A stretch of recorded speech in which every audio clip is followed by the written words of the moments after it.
listening to Your Ultimate Life with Kellan Fluckiger, only on LA Talk Radio. Hey there, welcome to this episode of Your Ultimate Life. This is going to be kind of an interesting episode because I just had the opportunity to go to Phoenix, and I attended a conference, and I was a speaker at a conference, and it was kind of an extraordinary deal. I'd never, I've spoken at lots and lots of conferences, but not this one on this topic. And this topic, or this conference, was the annual meeting of the International Association of Near-Death Studies. So there are academics, there are people who have had these extraordinary experiences, researchers, all kinds of folks there to talk about lots of things that have to do with the spiritual phenomena that we describe. And, NDE, near-death experience. Now, you may have heard that one. That was really the only one that I was, three-letter acronym I was familiar with. NDE, near-death experience, right? There's actually a number of other near-death or spiritual cross the veil, kind of things. And they also all have three-letter acronyms. So let me tell you what they are.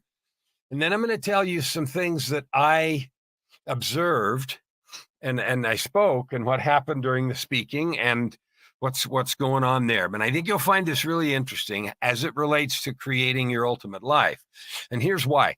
Because most of the time, we don't really live full out, right? We die. We live half-baked. We live in fear. We live defensively. We live hoping the bad stuff doesn't come, and worried about the future and or lamenting the past. Like something's, we're just afraid of what might happen, what might break, what might fail, and all that kind of stuff.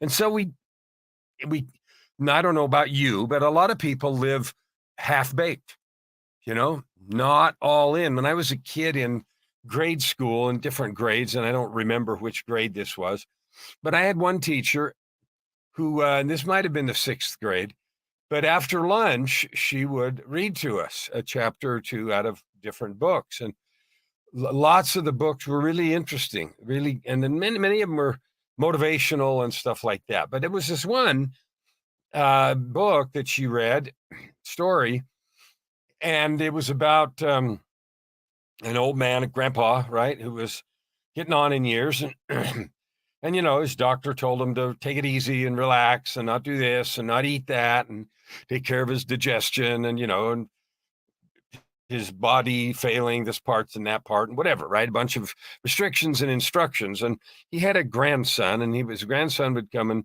visit him, I think, every week at a certain time. I don't remember the particulars. And it doesn't really matter. It's just one element from the story I want to tell you. And that was on one day, right after the old man had been to the doctor. And I don't think the old man had a lot of years or even months left. It seemed like there were a lot of restrictions and things to sort of prolong the life that he was going to have. But anyway, he wasn't supposed to do this, wasn't supposed to have excitement, eat, be careful about diet, and just a whole bunch of things. And so when the kid got there, the grandpa said, let's sneak out, right? Sneak out and go to the circus. And the kid was like, what? Come on, let's sneak out and go to the circus. And the kid knew, grandpa shouldn't be doing that. But anyway, the grandpa took him to the circus, and they rode the rides and ate the grungy hot dogs and chips with that awful cheese sauce that is made out of who knows what and everything, and did all that stuff and had a marvelous time. And then got home, and they were talking about the marvelous time they'd had that day. And, the kid asked grandpa, now, how come you did this? I mean, you're not supposed to whatever, blah, blah, blah. And he said this profound advice. And out of the whole story, all of that was just general stuff that I remember about the story. But this sentence I remember, grandpa said to the kid, my philosophy, live while you live and then die and be done with it. And I just love that. And from my 6th grade, when I was 11 or 12 or whatever you are in 6th grade, 12, I guess, I was enamored with that thought. Live while you live, and then die and be done with it. And I just love it. Now, this near-death conference has all to do with the die, and it's not over yet. And there are untold numbers of people who have experienced that, myself included. And you know that I had a time when my heart stopped in the hospital. I died in the University of Alberta. U of A, it's the University of Alberta Hospital here in Edmonton, in June of 2018. So 6 years ago and some change.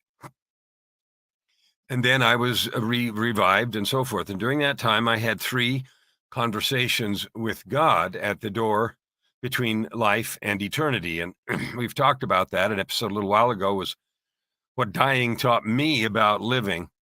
Today, I want to talk about this conference and also some things that are pretty universal that people report. Now, I had the opportunity. Here's some of the acronyms. There's an NDE.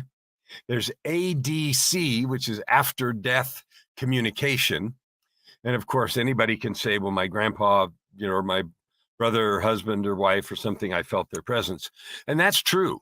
But these researchers were really looking at what are evidentiary things. And here's some examples that they gave of evidence. It was one circumstance where the person had died with a secret safe that had some really important things in it, and nobody knew where it was, or nobody knew where the key was, or something like that. No one knew how to get in it. And then there was an after-death communication that told someone where the key was, and they went and looked there, and sure enough, it was there. Those kinds of things, or where important papers were, or some things, the safe deposit box no one knew about, or some other kinds of things that nobody knew, nobody could find. And then there was not only 2 people there when this one person received this information some way or another, but it turned out to be accurate and demonstrably so. So that's after death communication. Then there's OBE, which is out of body experience. Now, I've experienced that. I experienced that in August of 2007 when I had the divine intervention that changed the direction of my life. In 2007, I was a high-ranking executive, making a lot of money. I also was a deeply addicted person to cocaine and other substances, and was living a very short-sighted and self-centered life that was destructive and unhappy. And then I'd attempted to end my life a couple of times and had failed by divine providence only, et cetera, et cetera. And then I had this divine intervention in August of 2007, and that's not the subject today either. If you want to read the details, that's in a book called Tightrope of Depression: My Journey from Darkness, Despair, and Death to Light, Love, and Life. And that book looks like this if you're watching the video, and I hope you are. I hope you're watching the video not just because you can see what Tightrope looks like, but because you can see this background. The background I picked, I told the AI to give me a nice picture depicting the things that are very commonly reported in near-death experiences. All right, so there's OBE, and there's ADC, there's SDE, which I'd actually never heard of till I went to this conference, but it makes sense. It's called a shared death experience, and that's when you're with someone as they cross, and for a moment or a period of time, and time is a weird thing that doesn't mean anything in the other realm, their spirit goes with them, and so they experience part of the death experience with that other person, and then come back and are able to report about that. And it wasn't their own death that was there, but it was someone else who then died and stayed dead, and they went with them. And it's interesting that talked about the tugging feelings of the spirit and so forth. So there's that, and then there's of course the NDE. Let's see, OBE, SDC, or SDE. I don't know. I may think of another one in a minute. But anyway, there's several acronyms that describe the kinds of things, experiences that we have when we touch that veil and the mystery that is death. And after you've had an experience like I have and many of these people there, it's not even a mystery anymore. It's not exciting. It's not fearful. There's nothing to be afraid of at all. And I know that absolute certainty. And I can look you right square in the eyes with all the love in my heart and tell you there's absolutely nothing to be afraid of.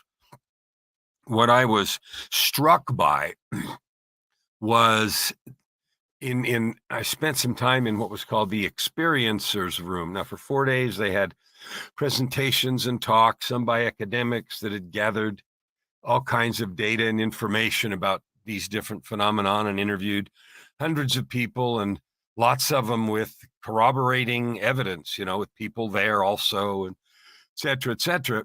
And so that was for research purposes and to corroborate the existence of a spirit realm. So if you look at it, I mean, anyone, you, me, anybody else, we're free to discount all that and say there's no such thing. When we die, it's all done.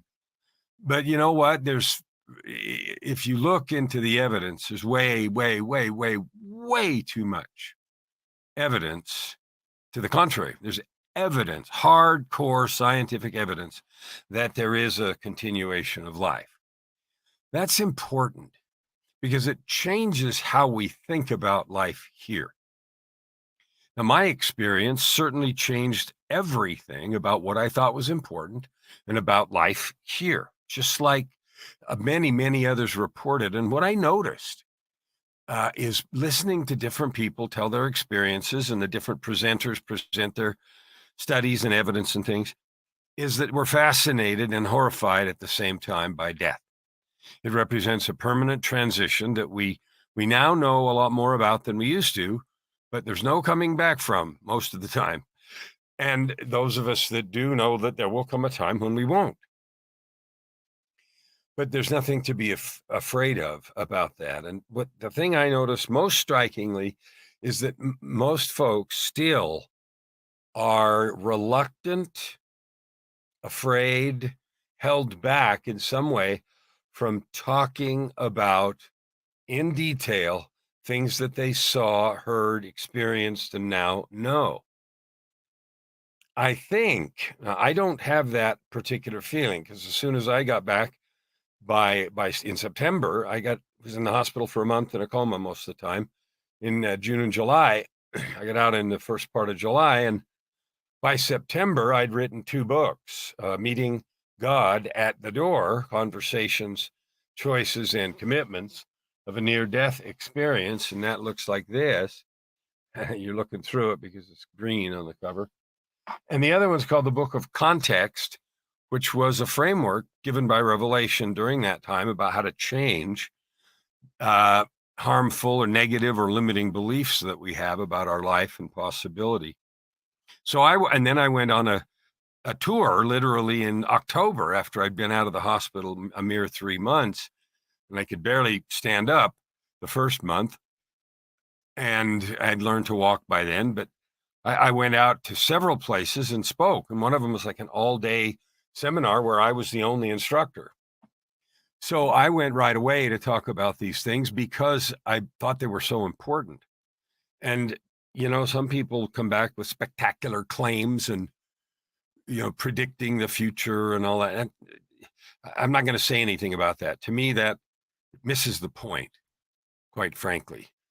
The profundity of these things is the personal change, and then the power, the insight, the power, the calmness that the individual who has that experience, me in this case, and many that I met, the clarity that they have about their own life and the determination and commitment that they then further experience. So anyway, what I noticed is that there's so many people that are still afraid, so afraid to go do the good that they could in the world. Now, we've talked here on this show often about your triple helix, your most effective offering, your skills, your gifts, your life experience, and how to use those in a way to create good in the world, to make money, to make good cash living, because they're valuable. Because they're valuable. I want you to think about it. Your most valuable things are the skills that you know how to do, that you've probably already been selling in the marketplace. The gifts that you have, the divine gifts, the natural proclivities, abilities that you have, to develop them and use them. And the third thing is your life experience. Now, those three bundled together create your MEO, most effective offering, your triple helix. And we've talked about that before, so I'm not going to go over that framework today. But anyway, even with all that, the fear holding people back was amazing. Sad, actually, because there's so much power. Like they've had extraordinary experiences, and the fear of being disbelieved or laughed at, or well, what if I fail, or, all of those kinds of fears that we all have some of, is heightened and more powerful when people have had these extraordinary kinds of spiritual experiences, the opportunity to go through that veil that separates us from the next frame of life. So anyway, I noticed that. And after I spoke on using your NDE or other spiritual experience, but I speaking specifically about dying and coming back, using that as a springboard to add good to the world. And I don't mean, again, to sensationalize or run around and try to tell the future and blah, blah, blah. I just mean to bring love, opportunity, encouragement, information in many cases, and examples that will be of service not only to you, but for those you interact with, whether you're a coach like I am, or whether you're an entrepreneur of another kind, or whether you just have a regular job and that's what you've decided to do. In that job, who you're being can be powerful and of great service. And so that's such an opportunity, such an important thing to do when you're blessed with one of these experiences. And yet I noticed in the reaction of people in the room when I spoke, and of others, the reluctance that we still have. And that's really no difference than the reluctance we all have to speak, to do presentations, to get up, to be seen, to be heard, to make a difference. We have a reticence to that. And I think it's because we fear ridicule and rejection, that kind of thing. We've tied it to, I'm nothing if people laugh at me. And that's not true in any universe. But it gets in the way of so many people sharing their stories, sharing their experience, and providing not just the information that there is another life, there is a continuation, and but that it is that transition between here and there. There's nothing to be afraid of. And on the contrary, it's something to be looked forward to at the right time. And none of us know when that is. I mean, I died and got the opportunity to choose to come back. I don't know how many get that opportunity, because I'll never know how many said, no, I want to go on. Like, we'll never know that, right? Because they didn't come back to talk about it. But I felt compelled to come back because I knew that my mission, my purpose, my work was not done, and I had more opportunity to add good to the world. Now, I'm not claiming any power greater than or separate from the divine. Every piece of power that I have, I'm not going to speak for you, is because I have learned a skill, I have a divine gift, or my life experience has taught me something that I know is valuable because it has helped me, and I use it to write books. And I'm pointing over there because my books are in a pile there that have helped me by writing books, creating programs, coaching, folks, and that sort of thing. So here's the point. You are a divine being. You have a rich texture of experiences. Whether it includes something like dying and returning doesn't even matter. The experiences that you have had up to this point are tailor-made for you to be the best you can be, to grow the most, to learn the most. Like, this life isn't a waste of time. It's not a random, haphazard bunch of crap. It is a carefully crafted opportunity for you and I to grow, to love, to serve, to add good to the world, to choose to do that. And we don't have to. But here's the truth. The truth is, we came here with nothing. And the only thing we're going to return home with is whatever we've made of ourselves. Like, we're not taking any bank accounts with us. or Lamborghinis or anything else. We're not taking any of that. So the only thing we're going to go back and meet our Creator with is what we have made of ourselves, our character, our attitudes, our feelings. And so when I say add good to the world and become the best we can be, that is that process of, making something out of ourselves with divine help, because it all is with divine help. We got here that way, and all the growth that we do is going to be to honor that divine heritage, to serve each other. We're happiest when we're in love and service. So anyway, the conference was extraordinary. I took some books to sell, and I sold a number, but far more important to me was the people that I met, the contacts that I made, the hearts that I got to peer into, the stories that I heard, and the fear that I sensed to share those things. It wasn't very long ago before that sort of thing was just completely ridiculed and you were written off as crazy. You're not. You're a divine being. You came from somewhere and you're going somewhere. And because you or I or someone else had a taste of that crossing and lived, came back to do something with that taste, it's just another extraordinary experience. So now I wanted to talk about the conference. And here's the fun part. I had never been to that conference before. I'm not even a member of IANDS. I'm going to join now. Membership isn't very expensive, but there's some other benefits. They hold that once a year. And I had a client who had encouraged me for 2 or 3 years now. I think this is the third year to fill out a form to apply to speak. And I had not been selected in the 2 years past. And this year I was selected.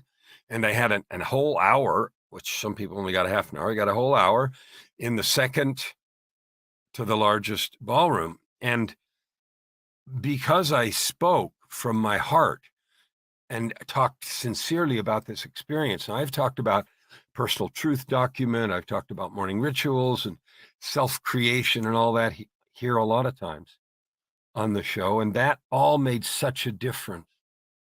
It meant that when I spoke, I could connect with their hearts. I didn't use slides like everybody else did. I didn't even stand up on the podium. I was down in front and spoke in deep and powerful connection. And when I got done, the spirit, the power of the conversation was so great that, they sprung to their feet and gave me a standing ovation, which I don't think any other talk in the whole 4 days received that. None that I saw or none that I heard about. And I don't say that for yay me. I say that because of the power of the connection. You matter, and you can have that kind of impact if you're willing to take a risk, to tell the truth, to find your divine gifts and make your triple helix and then add good to the world. Whether you've had a spiritual experience. Oh, there's an STE. That's another one. Spiritually transformative experience. So there's OBE, spiritually out-of-body experience, spiritually transformative experience. Both those were part of 2007. There's NDE, near-death experience, which is mine in 2018. And then there's ADC, after-death communication, and shared death experience. Now, this after-death communication, I've had that in spades. I never thought about it. They talked about guardian angels and, those kinds of things. And it says in scriptures that the angels are around us. And when I think about that, there's a number of times when I have absolutely sensed a spiritual presence in the room and known who it was. And it was never just for fun. It was never just to be woo or any of that kind of nonsense. It was always with a message, with a purpose, sometimes of comfort, sometimes of ideas, sometimes of commitment and promise from heaven. Like commitments and promises have come from heaven to reassure me in my own mission. Sometimes when we're trying to do good things and add good to the world, especially if you're trying to build a business, it can be lonely and scary.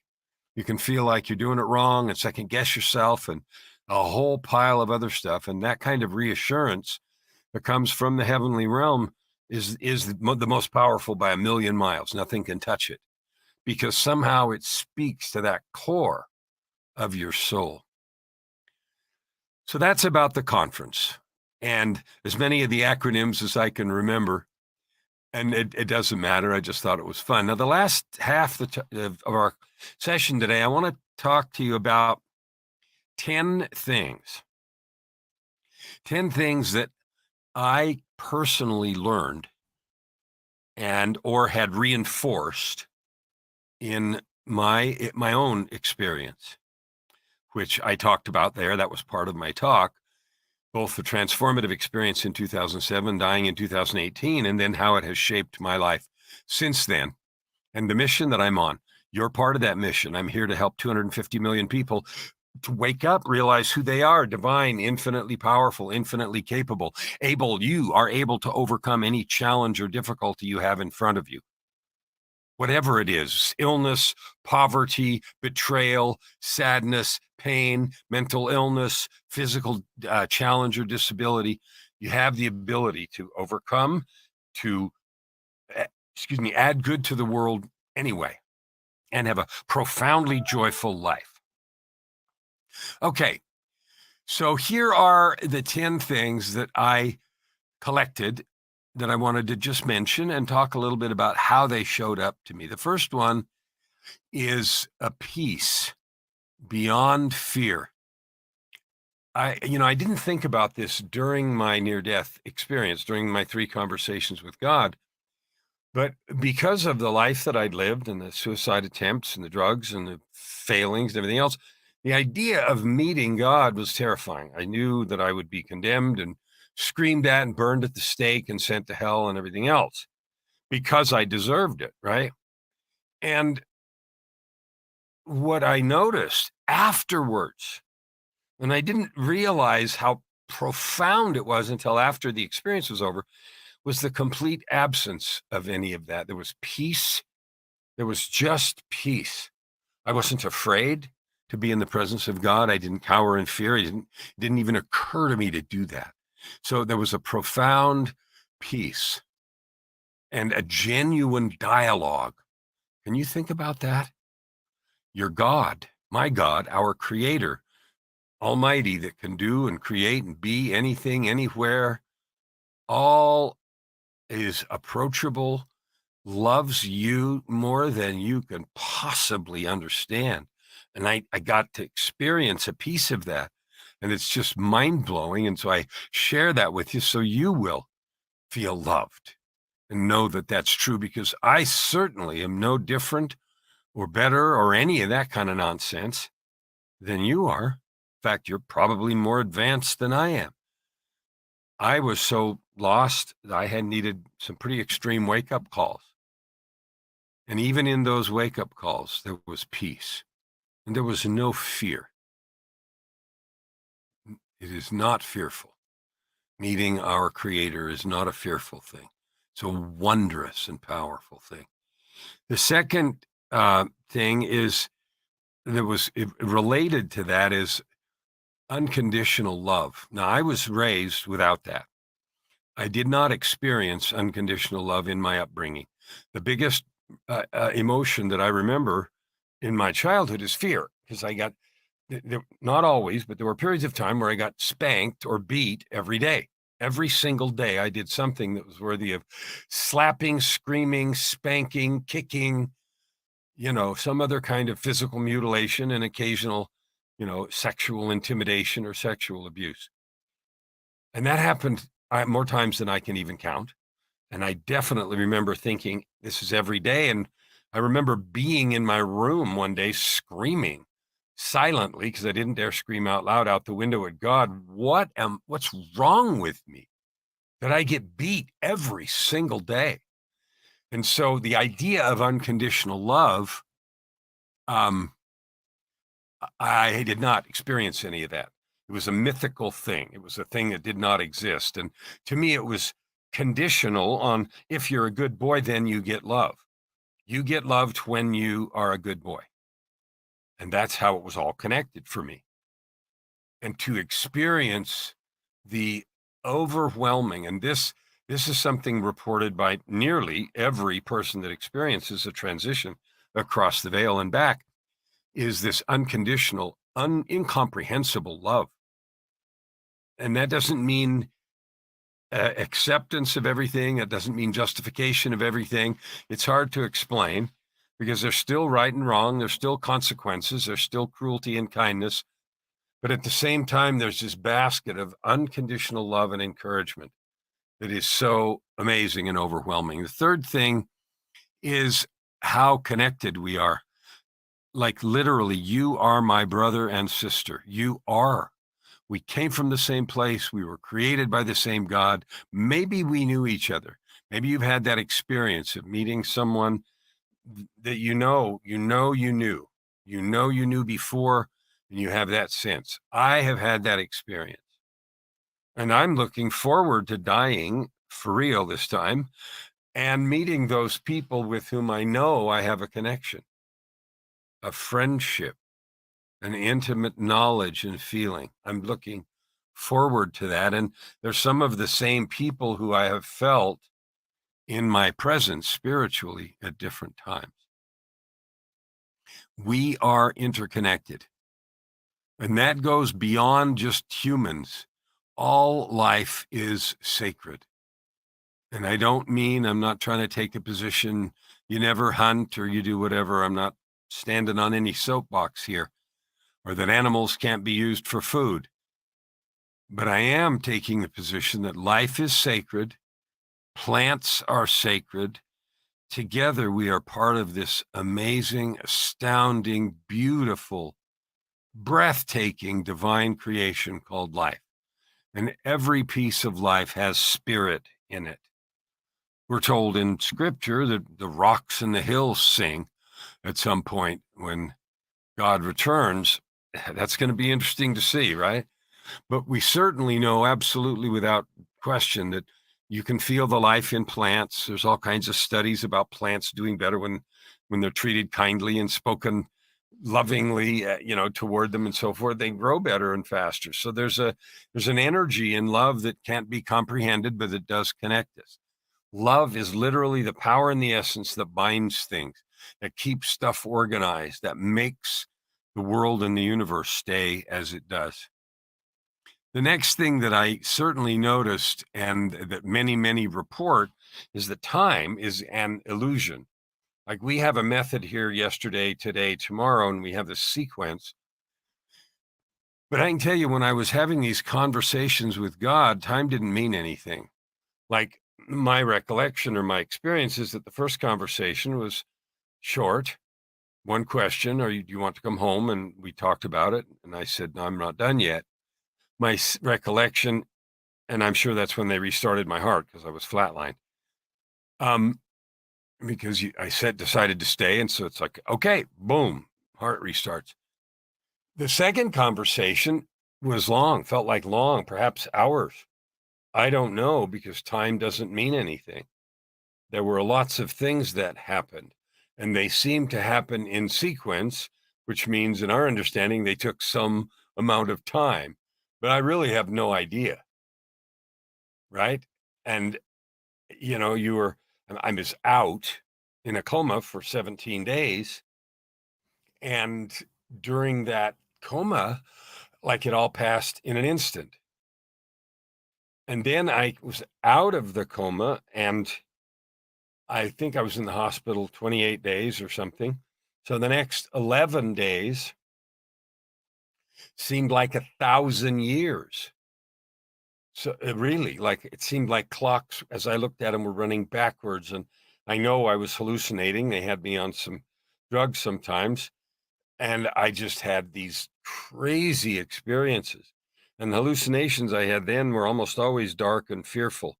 Time seemed to drag. And, I talk about all this in the book, Meeting God at the Door. So I'm not going to repeat it all here. But time is certainly in an illusion. And it is the only resource we have, really, in equal amounts. Some people have more money than others, or more physical capability, or more intelligence. Time is the same for all of us, even though it feels different sometimes. So it's precious.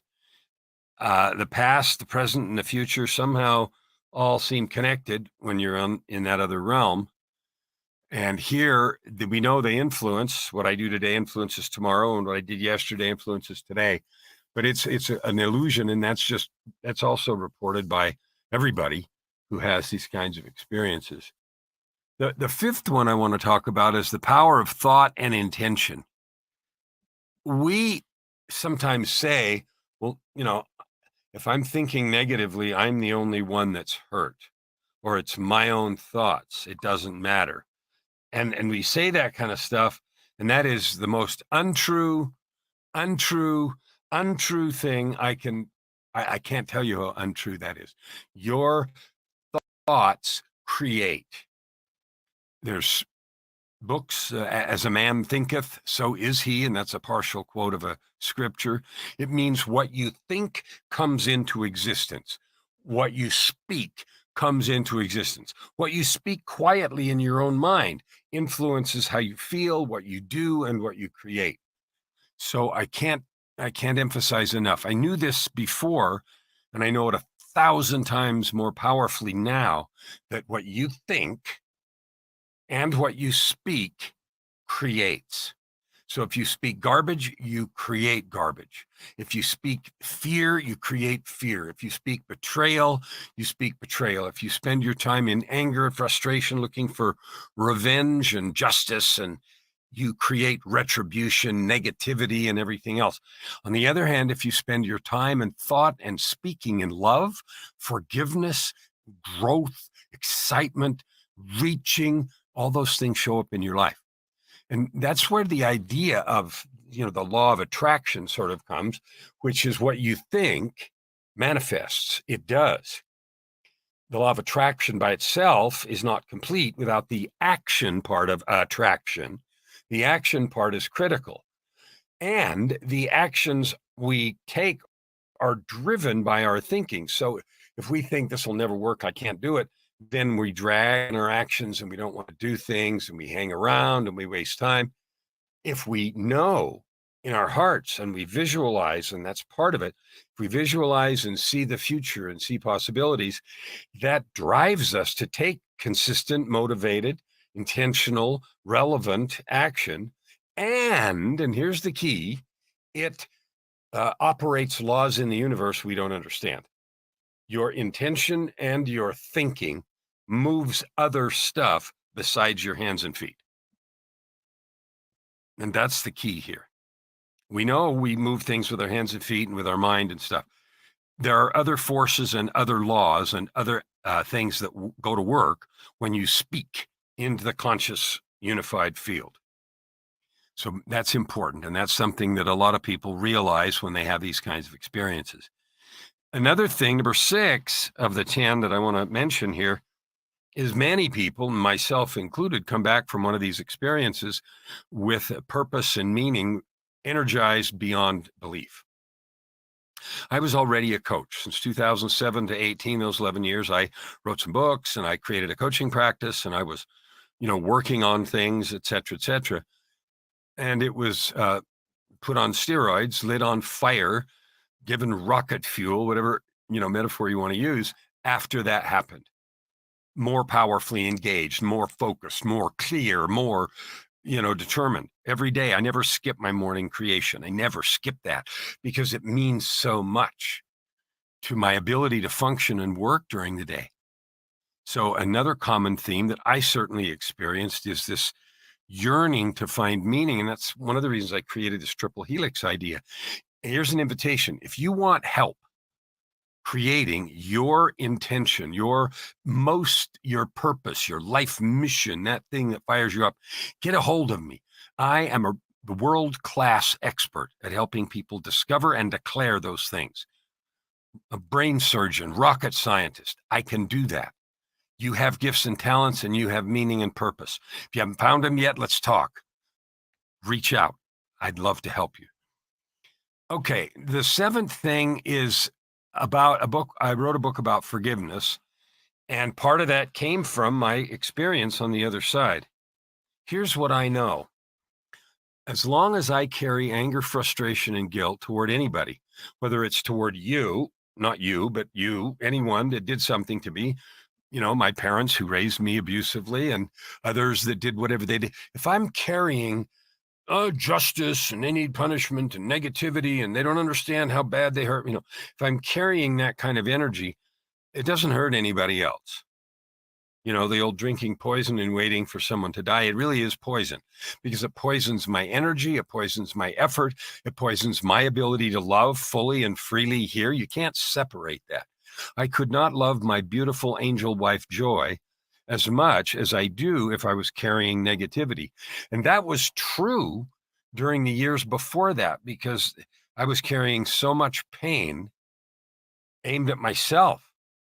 I was angry, frustrated, fearful, raging at myself because I'd failed in so many, failed as a dad, set a bad example, been a drug addict, been a pathological liar, failed in relationships. That's why I committed suicide or attempted to. That was unrelated to my NDE. That came from an illness, not a suicide attempt. But I hated myself. I hated viciously and furiously. And every single day, every single minute. I used to say, I can't wait to be unconscious. And that was feeling, asleep or stoned. That feeling came from hating myself so much because I was such a failure. And as long as you're carrying any part of that or a lot of it, or even more than I did, you're useless in terms of adding good to the world and loving and serving with your divine gifts. You can't even find your divine gifts. They're covered over in a layer of cement of anger, hate, negativity, fear. So forgiveness is so critical. And at least for me, and I find for many, forgiving yourself is critical. That I don't mean pretending stuff away. If you have to fix something because you made mistakes, fix it. But after you've done what you can, you must let it go. Allowing things in the past to have power in the present is painful, negative, dampening. It puts a blanket on everything you do. It turns you into half a person. It dims your light. So that's something that I certainly experienced, and that what caused me to write the book about forgiveness. I wrote a book called Forgiveness, A Journey of Courage to a Place of Freedom and Power. And I wrote all these books because I needed them. These were all things that I went through and did in my own growth and self-healing and recovery and fixing and, atonement process, trying to make right things that I'd done wrong. All right. So that forgiveness is profound and is reported by many and certainly experienced by me. The number 8 is the absolute reality of spiritual beings. Okay. Now, some people report when they have these experiences being met by a group of people, and I wasn't. I had 3 conversations with God. Period. I did not have a host of people running around talking to me. That wasn't the point. And my experience is every one of these NDEs or SDEs or STEs or OBEs or, all that stuff has a point. There's a purpose. There's a reason. They're not just random crap. They're meant to teach us something to allow us to grow ourselves. And so some people talk about having, like I said, having a group of people. I didn't. I had 3 conversations with God. They were profound. They were transformative. And I wrote about them in the book. And I've shared many of them here before in other episodes fully, if you want to go back and dig them up or just read the book. But here's the other thing. You're not alone. You're never alone. These beings are real. The spirits are real. Your departed ancestors, other people. I told you earlier in this episode, I've had many, many times when I have felt the presence of people in the room with me so powerfully that I turned my head to see because I knew they were standing right over there. I knew it. I could feel their energy and presence. Now, you can think I'm a nut job. I don't care. I have felt it and I know it. And sometimes, not always, but sometimes I knew exactly who was there. And the presence of their being was so powerful that I expected to see them, and I didn't. But I know and knew they were there, and that happens. And it happens regularly. And people call them spiritual guides or, support beings or something like that. They're there. Your angels are around you. They are there rooting for you. They have to obey the rules of agency, like can't interfere with our right to choose, because unless we choose to grow, unless we choose, it doesn't matter anyway. Anybody that makes anybody else do anything, it's useless. So there's no interference, but they're there with love and encouragement, and you can feel them. And every single person breathing air has many angels supporting and rooting for you.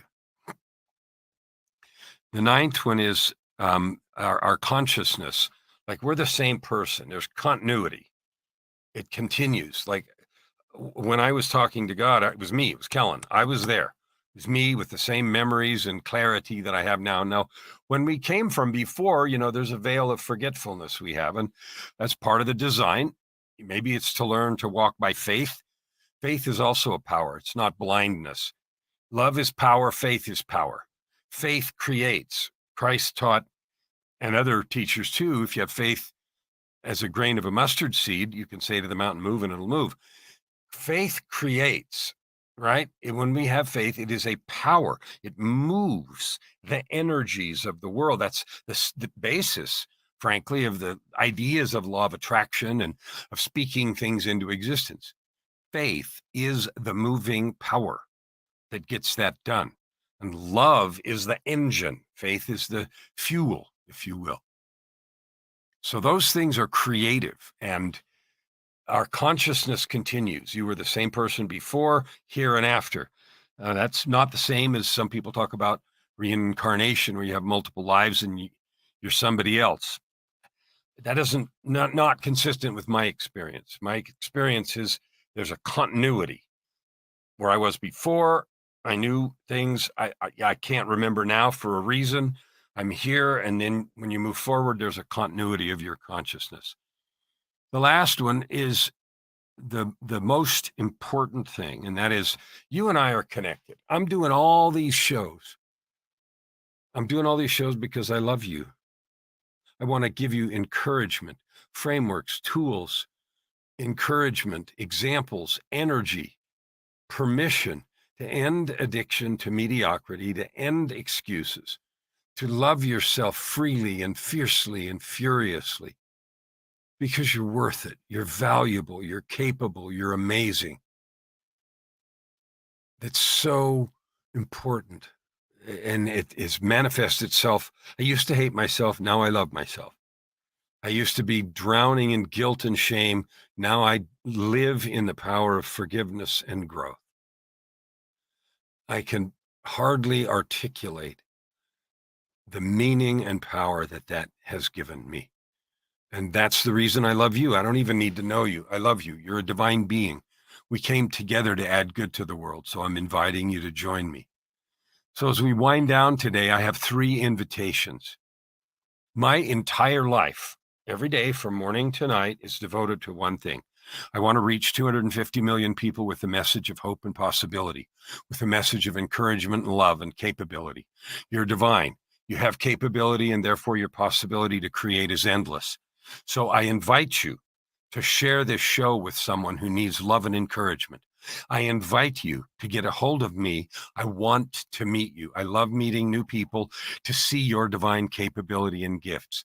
If you want my help in creating a powerful truth statement like a PTAC, or a daily ritual, or accomplishing any goal, starting a business, growing a business, creating cash, fixing relationships, loving yourself, forgiveness, any of those things that are so essential and powerful to a joyful life. Ultimate life is purpose, prosperity, and joy. Your purpose is your triple helix. Prosperity is the value, the cash you create, because cash is just a trade mechanism. The cash you create is just recognition of the value you bring to the world with your skills, your gifts, and your life experience, that triple helix we talked about. And I invite you, if you have a message that you'd like to share. One of the things I noticed at the conference was so many people had messages, but you know what? They hadn't organized them. They could talk about the experience they'd had, but they didn't take the effort or time to craft it into a message of hope, of capability, of possibility for everyone that they'd talk to. They just contented themselves with relaying the incident. You are so much more than that.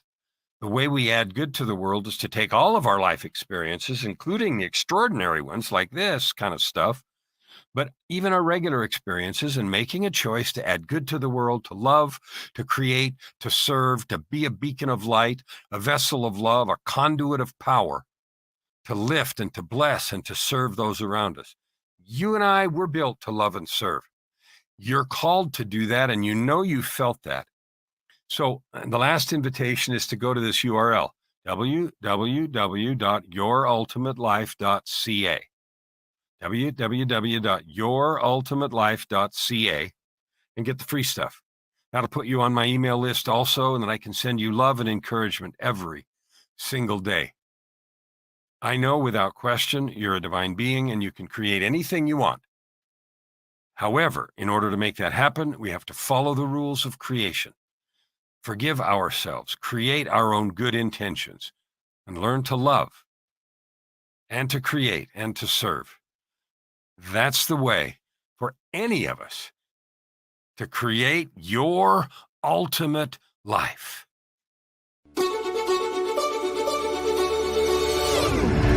You're listening to Your Ultimate Life with Kellan Fluckiger, only on LA Talk Radio.